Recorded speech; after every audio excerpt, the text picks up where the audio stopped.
देखिए latest episodes बिल्कुल ad free. मैं उस बच्चे के लिए महंगी से महंगी मोस्ट एक्सपीरियंस नैनी रख सकती हूँ जो 24 घंटे उसका ख्याल रखे। मतलब बच्चा अपनी नानी के घर में हो पर उसे नानी के प्यार की जगह नैनी की केयर मिले तो क्या फायदा जज साहब? Of course Naini helping hand होती है लेकिन प्यार और परवरिश तो बच्चे को परिवार से ही मिलती है ना। और जज साहब यही प्यार और परिवार नंदिश को सिर्फ और सिर्फ उसके पिता के घर में मिल सकता है।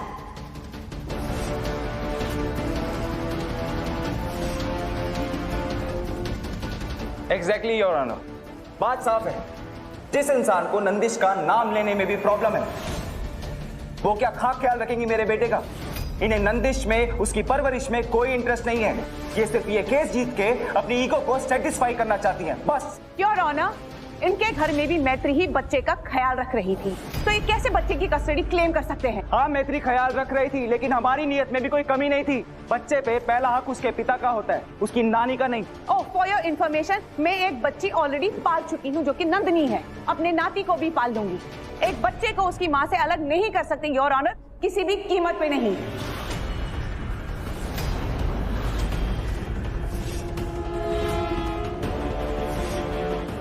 योर ऑनर, ये बच्चा,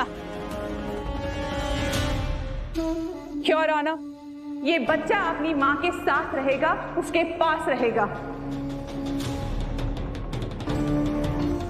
नंदिनी,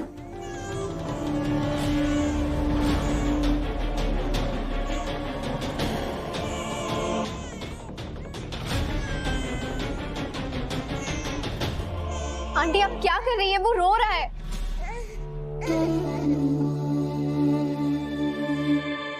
आंटी नीचे मुझे बश बश बश मासी यही है। चुप हो जा, चुप हो जा। चुप चुप चुप चुप चुप।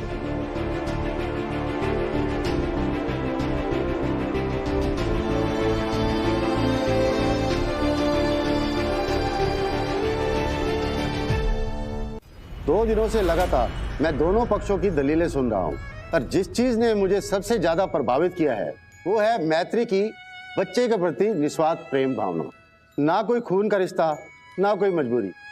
आजकल के जमाने में कौन किसी के लिए इतना कुछ करता है? मेरे लिए अगर नंदिश की माँ की जगह कोई ले सकता है तो वो है मैत्री। नंदिनी अगर देवकी है तो मैत्री यशोदा। बच्चे को मां की जरूरत है, देवकी नहीं तो यशोदा सही। जरूरी ये है कि वो मैत्री के पास पले।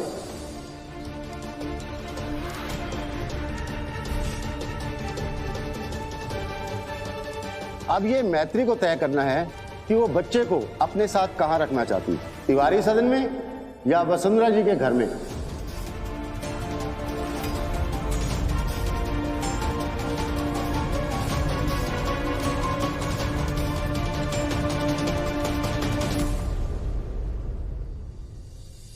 मैत्री, आपको अपनी इच्छा और मर्जी लिखित में कोर्ट में जमा करनी होगी। आप सोच लीजिए, ये फैसला करने का अधिकार मैं आपको देता हूं।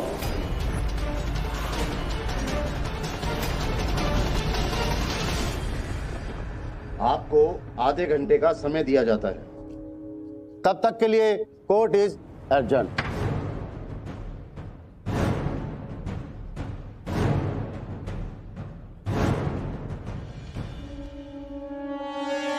आशीष का भला करने में और अपना कितना नुकसान कराएगी तू।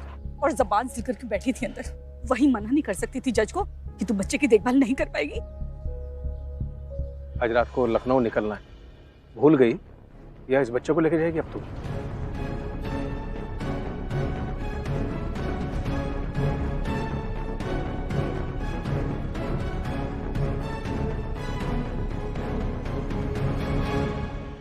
मैत्री, गुस्सा तो मुझे बहुत आ रहा है तुम पे मैत्री।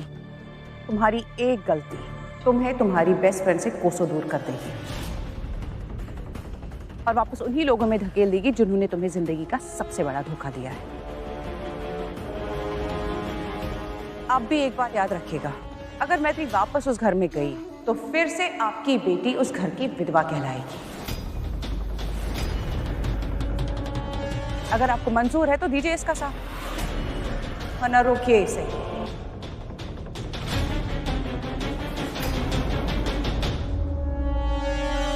आशु, तू खड़ा क्यों है बेटा? जा मैत्री से बात कर, उससे विनती कर बेटा कि वो हमारा साथ दे। हम हमारे पोते के लिए उसके हाथ पैर भी छोड़ने को तैयार है बेटा। बेटा, मैत्री दिल की बहुत अच्छी है, हमारी बात जरूर मानेगी। जा बेटा। बेटा, एक बार फिर से हम तुझे उस घर की विधवा नहीं बनने दे सकते। बात को समझ बेटे। मैत्री, ये जिम्मेदारी तेरी जिंदगी का सबसे बड़ा बोझ बन जाएगी। मना कर दे प्लीज।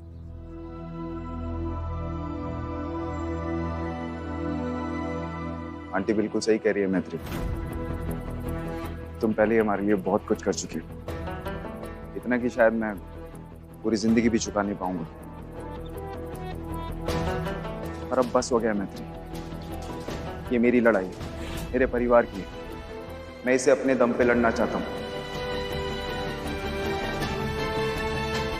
अपनी जिंदगी सुलझाने में मैं तुम्हारी जिंदगी नहीं उलझाना चाहता। आशीष, तुम अपनी लाइफ, अपने करियर पे फोकस करो। मैत्री प्लीज इस केस से पीछे हट जाओ। आशीष, तू मैत्री बेटा, इकलौता पोता है हमारा, इसके बिना हम जी नहीं पाएंगे बेटा। मैत्री, अब तुम ही आखिरी उम्मीद हो हमारी। माँ, पापा, मैं नहीं चाहता कि नंदिश की वजह से मैत्री घर वापस आए। उसका इस दर्द से कोई लेना देना नहीं है। उसे जितना झेलना था वो झेल चुकी। मैत्री, तुम अंदर जाओ और जज साहब से कह दो कि तुम नंदिश की कस्टडी नहीं ले सकती।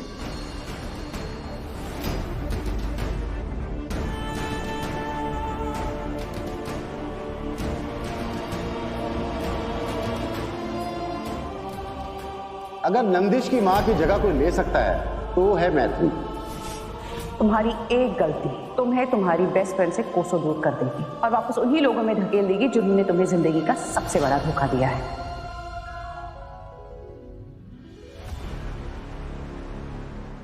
मैं अपना फैसला ले चुकी हूँ आशीष।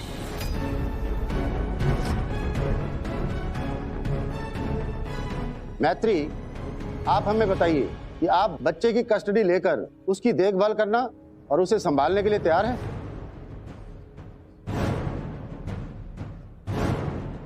जज साहब, सच कहूं तो मैंने नंदिश को नहीं, नंदिश ने मुझे संभाला है। शादी के दूसरे दिन ही विधवा हो गई थी मैं। हमेशा मेरा साथ देने वाली मेरी बेस्ट फ्रेंड नंदू कोमा से जूझ रही थी। मेरी जिंदगी में सब खत्म हो चुका था, बिल्कुल अकेली पड़ गई थी मैं।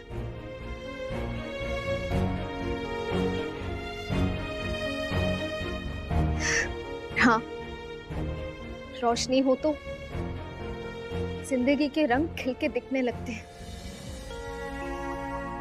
तो मेरी जिंदगी में वो रोशनी नंदिश बना। मेरी जिंदगी में नंदिश ने फिर से रंग भर दिया। तो मैं समझ गई कि मुझे नंदिश को संभालना है, और उससे पहले मुझे खुद को संभालना होगा। इसीलिए मैंने आपसे कहा कि मैंने नंदिश को नहीं, लेकिन इसने मुझे संभाला है। बस, अगर हमें पता होता तो यहाँ पर आकर इस तरह की बातें करने वाली है तो हम तुम्हें कोर्ट में घुसना ही ना देते। चल हमारे साथ घर। Order, order. दिनेश मिश्रा जी, ये कोर्ट है, कोई आपका थाना नहीं। जब तक आपको बोलने के लिए ना बोला जाए, बीच में बोलकर अदालत की कार्रवाई रोकने की कोशिश मत कीजिए। Sit down. Sorry sir. पापा, मम्मी, दवाई लेना किसी को अच्छा नहीं लगता, पर जब जरूरत होती है तब खानी पड़ती है। इसलिए शायद मैं जो बोलने जा रही हूँ वो आपको अच्छा ना लगे, पर वो जरूरी है। सॉरी। हमें तेरे भले बुरे की ज्यादा चिंता है मैत्री। सारा ध्यान इस बच्चे पे देगी तो अपने ऊपर कब ध्यान देगी? मम्मी मैं अपने बारे में ही सोच रही हूँ। जो लोग दिल के करीब होते हैं ना, अगर वो दूर हो जाए तब भी आपका दिल और दिमाग उनके पास ही रहता है। इसलिए अगर नंदिश मुझसे दूर हो गया तो मेरा दिल, दिमाग, जान इसी में अटकी रहेगी। इसीलिए जज साहब, जब तक नंदिनी को होश नहीं आ जाता तब तक नंदिश की कस्टडी लेने के लिए मैं तैयार हूं।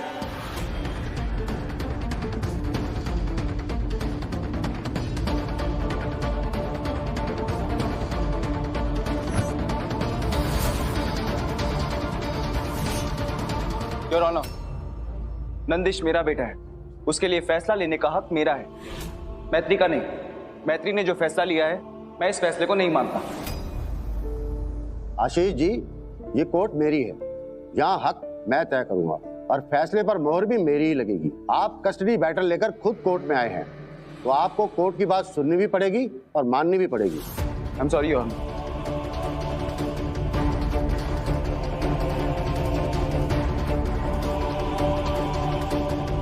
हाँ तो मैत्री जी, कस्टडी तो ठीक है, पर आप नंदिश के साथ किसके घर में रहना चाहती हैं? वसुंधरा राठौर या आशीष तिवारी? आशीष तिवारी।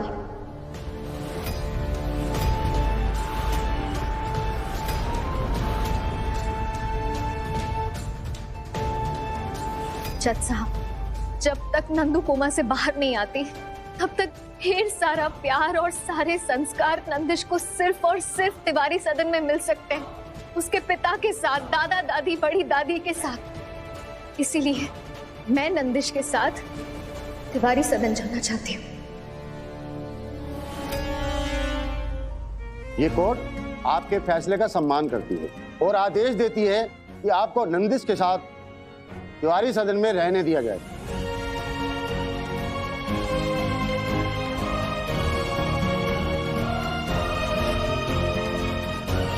थैंक यू जज साहब।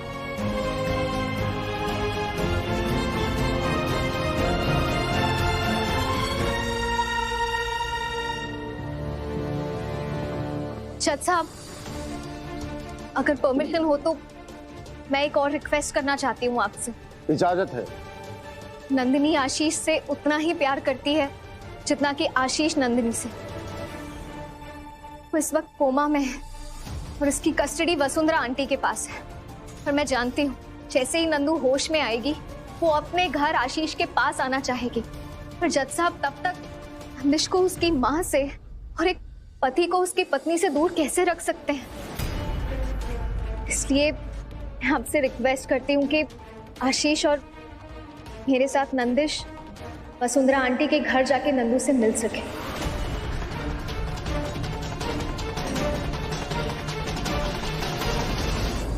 Impossible your honour. पहले इस लड़की ने एक बेटे को अपनी मां से अलग किया और अब उसी से मिलने का अधिकार मांग रही है। योर ऑनर, इस लड़की को बच्चे की कस्टडी लेने से पहले और आशीष तिवारी के घर रहने के डिसीजन लेने से पहले ये सब सोचना चाहिए था। दोनों बातें अलग है वसुंधरा जी। अपनी बीमार पत्नी से मिलने का हक हर पति और बच्चे को है। इसीलिए मैत्री, ये कोर्ट आपको, आशीष को और उनके बच्चे को नंदिनी से मिलने के लिए हफ्ते में एक बार मिलने की इजाजत देती है।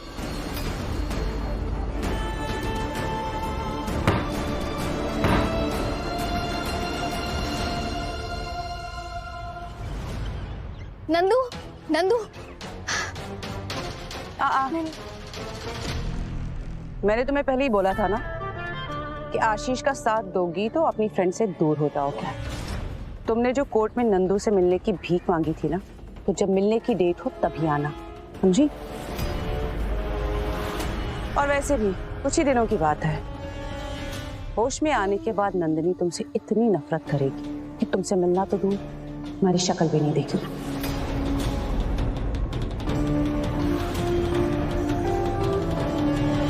चलिए।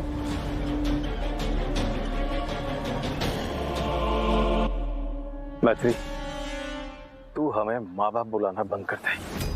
इससे हमें भी तसल्ली रहेगी कि तू हमें कुछ मानती तो है नहीं। तो हमारी बात क्यों सुनेगी? मैंने भी मैत्री को खुद इतना समझाया, पर पता नहीं क्यों इससे बात समझ ही नहीं आती। आप ही पूछिए अंकल कि कोर्ट के अंदर क्या साबित करना चाहती थी मैत्री। मैंने तुम्हें मना किया था ना, कहा था ना कि अपनी लाइफ पे फोकस करो, क्यों पढ़ रही हो इन सब में?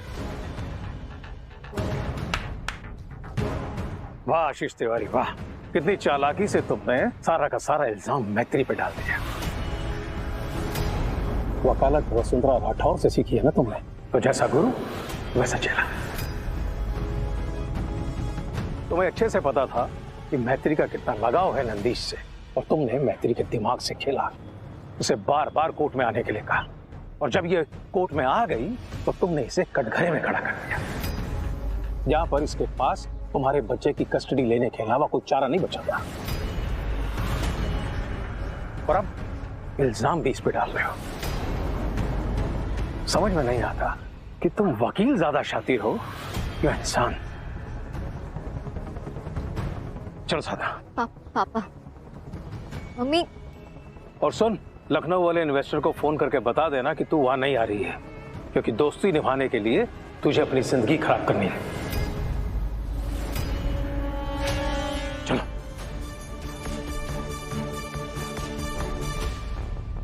तुम्हारे फैसले से ना तुम्हारे घर वाले खुश है ना मैं।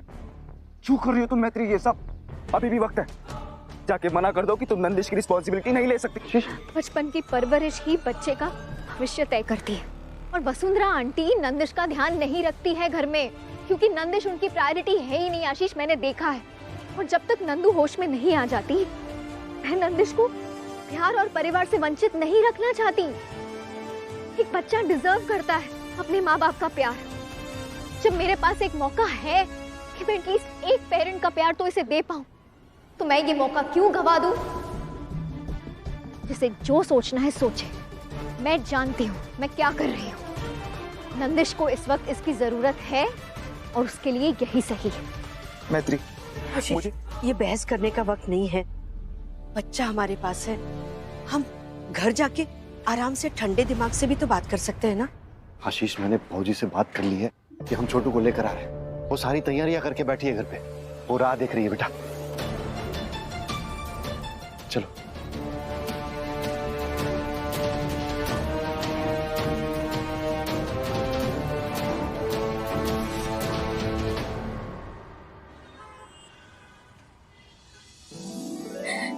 ये फूल सजाएंगे हम रंगोली में, जिससे हमारे बालक का जीवन हमेशा रंग और खुशबू से भरा रहे। हैं? ये रंग कौन फैला दिया?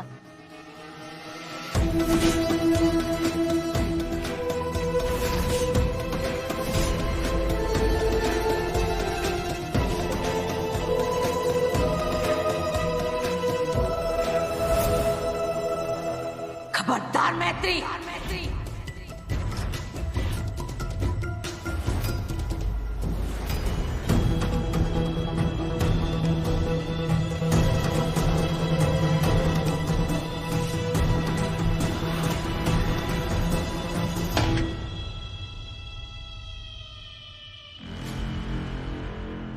हमारे घर की चौखट के अंदर एक कदम भी और रखा तो हमसे बुरा और कोई नहीं होगा।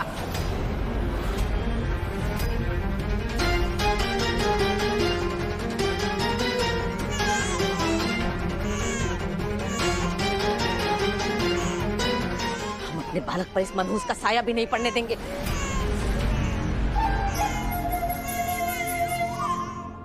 ताई जी प्लीज, ये क्या कर रही हैं आप? भौजी, हम आपको सारी बातें समझाते हैं।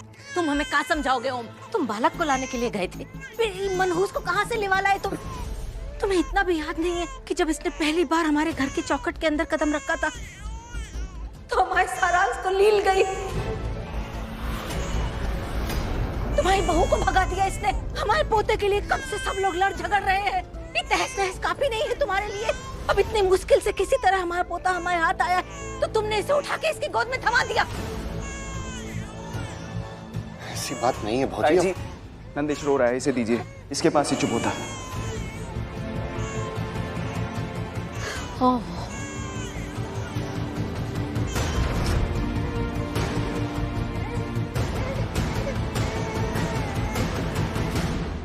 अरे तुम ही चौर चौराहे की मूर्तियों की तरह खड़े काहे हो?